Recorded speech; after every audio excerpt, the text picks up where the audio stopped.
Vipin C Vijayan കൊച്ചിയിൽ നിന്ന് ചേരുന്നുണ്ട്. വിപിൻ, കോർപ്പറേഷനിലടക്കം വിമത ഭീഷണി യു.ഡി.എഫിന് തലവേദനയാവുന്ന ഇടമാണ്. ഒപ്പം തന്നെ മറ്റിടങ്ങളിൽ കോട്ടയത്തും മറ്റ് മധ്യ കേരളത്തിലെ ജില്ലകളിലെ പ്രധാനപ്പെട്ട വിമത മത്സരം നടക്കുന്ന ഇടങ്ങൾ എവിടെയൊക്കെയാകും? ഗൂഗിൾ കൊച്ചി കോർപ്പറേഷൻ തന്നെയാണ് ഏറ്റവും ശ്രദ്ധേയമായ ഒരു കേന്ദ്രമായി മാറുക. കാരണം ഇപ്രാവശ്യം UDF ഭരണം പിടിക്കുന്നതിന് വേണ്ടി കൊണ്ടുപിടിച്ച ശ്രമങ്ങളൊക്കെ നടത്തുന്നതിനിടയിലാണ് വിമത ഭീഷണി ഇപ്പോൾ അവർക്ക് വലിയ തലവേദനയായിരിക്കുന്നത്. അതിൽ വലിയ തോതിലുള്ള ഒരു സമവായ ചർച്ചകൾ അത് വിജയം കണ്ടിട്ടില്ല എന്നുള്ളതാണ് ഈ ഘട്ടത്തിൽ നമുക്ക് മനസ്സിലാവുന്നത്.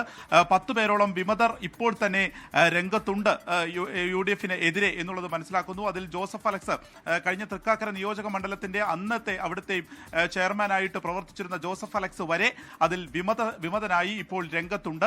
അതുകൊണ്ട് അത് ഇപ്പോൾ ഇവർ മേയറായി ഉയർത്തിക്കാണിക്കുന്നതിൽ ഒരാളായിട്ടുള്ള മിനിമോൾക്കെതിരെയാണ് ജോസഫ് അലക്സ് രംഗത്തുള്ളത്. ഇങ്ങനെ മത്സരം വളരെ കടുക്കും എന്നുള്ളത് തന്നെയാണ് ഈ ഘട്ടത്തിൽ നമുക്ക് മനസ്സിലാവുന്നത്. 10 പേർ നിലവിൽ വിമതർ ആയിട്ട് നിന്നിരുന്ന 10 പേർ ഇപ്പോഴും നാമനിർദ്ദേശ പത്രിക പിൻവലിച്ചിട്ടില്ല. അതിന്റെ സമയം കഴിഞ്ഞിരിക്കുന്നു. ഒരു ചിത്രം ഇപ്പോൾ തന്നെ വ്യക്തമായിരിക്കുന്നു. അപ്പോൾ കൂടുതലായിട്ടും വിമത ശല്യം അത് കൊച്ചി കോർപ്പറേഷനിലായിരിക്കും എന്നുള്ളതാണ് മനസ്സിലാവുന്നത്. പല്ലാരിമംഗലത്തേക്ക് വന്നാൽ അവിടെ ഒരു CPI ധാരണ ഇപ്പോഴും ആയിട്ടില്ല. അതുകൊണ്ട് തന്നെ അവിടെയും രണ്ടായിട്ട് തന്നെ ആയിരിക്കും മത്സരം. അതിൽ CPI ഇപ്പോഴത്തെ സ്ഥാനാർത്ഥിക്ക് എതിരായിട്ട് പ്രവർത്തിക്കും എന്നുള്ളതുമാണ് ഈ ഘട്ടത്തിൽ പുറത്തു വരുന്ന വിവരങ്ങളുള്ളത്.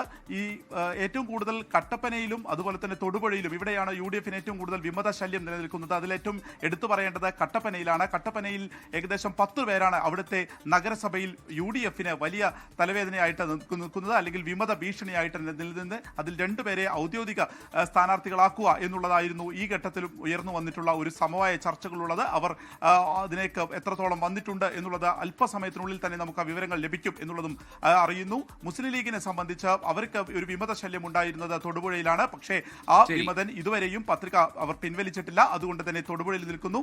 നേരത്തെ പറഞ്ഞതുപോലെ തന്നെ കോട്ടയത്ത് ഈ സമാനമായിട്ടുള്ള പ്രശ്നങ്ങൾ നിൽക്കുന്നു. ബിനു പുളിക്കക്കണ്ടം ഉൾപ്പെടെയുള്ളവർ ഇപ്പോൾ മത്സര രംഗത്തുണ്ട്. തൃശ്ശൂരിലാണ് ഏറ്റവും കുറവ് വിമത ശല്യം ഈ മധ്യ കേരളത്തിൽ പൊതുവെ എടുക്കുകയാണെങ്കിൽ നമുക്ക് മനസ്സിലാക്കാൻ കഴിയുക. ഗോകുൽ, ലോകത്തെവിടെയായാലും ഏത് സമയത്തും 24 വാർത്തകളും ഓഗ്മെന്റഡ് റിയാലിറ്റി പാക്കേജുകളും എക്സ്പ്ലെയിനറുകളും വിശദമായി കാണാൻ ഞങ്ങളുടെ YouTube ചാനൽ നിങ്ങൾക്ക് സബ്സ്ക്രൈബ് ചെയ്യാം.